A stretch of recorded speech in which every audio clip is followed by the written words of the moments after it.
Jules Verne describes the Nautilus's library as containing 12,000 books. How much space would 12,000 volumes take up? And do the dimensions offered by Verne accommodate such space? In this video, we shall find out.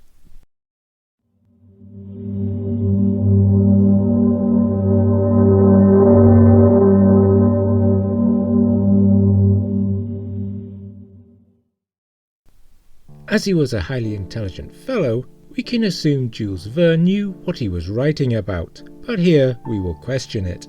Let's do that most dangerous of things. Let's do some maths.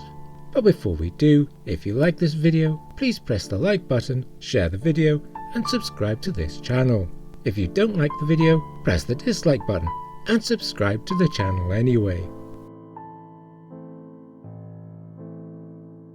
How much space does a book volume take up? Well, that depends on the book size.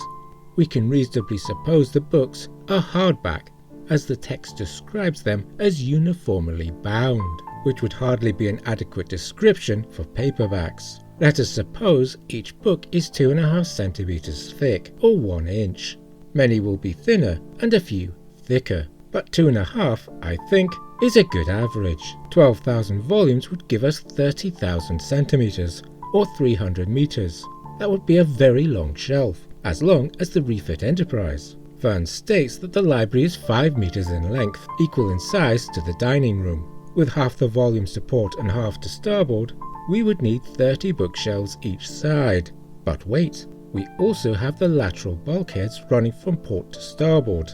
If we assume these to be 6 meters with, say, a meter each for 2 doors, then in total we get 15 shelves per side. These shelves are dependent on the height of the books themselves. 18 centimeters is common for novels today, non-fiction too, but not exclusively so.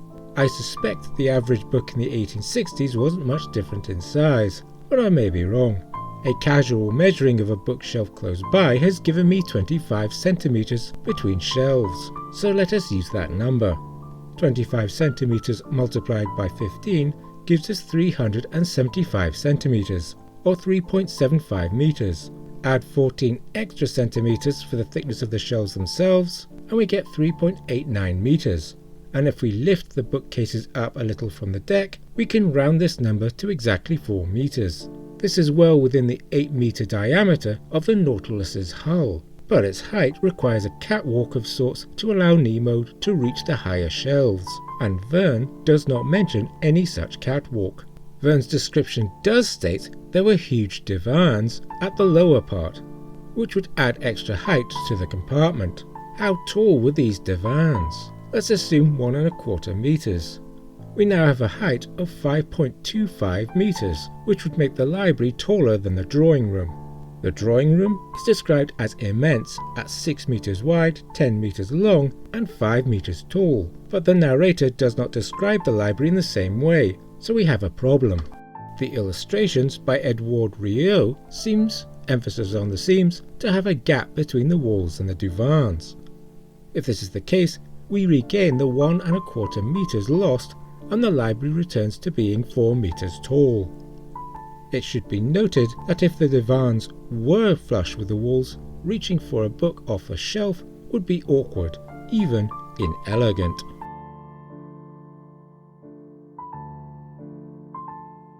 Let's turn to the doors now. Verne wrote, "Un double porte." Did he mean a pair of doors side by side? Such a pair would sacrifice 2 meters worth of wall space. Surely as the doors pass through watertight bulkheads, the doors really ought to be narrow watertight doors, rather than traditional double doors.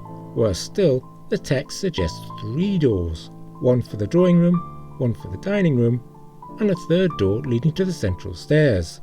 We passed into the library. The moment I pushed the door opening onto the central staircase, I heard the upper panel close sharply. We can suppose the presence of a passage running along the side of the dining room, and so a third door, to which we must sacrifice at least another meter of space. Is it possible that the immense table in the centre of the compartment had shelving fitted, as some public libraries I've known? In this video, we have seen that, in order to accommodate 12,000 volumes, the library must be at least 4 meters in height, 5 meters in length, and 6 meters in width. The problem is there's no wow moment. The narrator is impressed by the size of the drawing room, but makes no such comment concerning the library. We may therefore surmise that Verne's library was no taller than the dining room, a room equal in dimensions. If this was the case, then how can 12,000 volumes fit into the presumably smaller library described?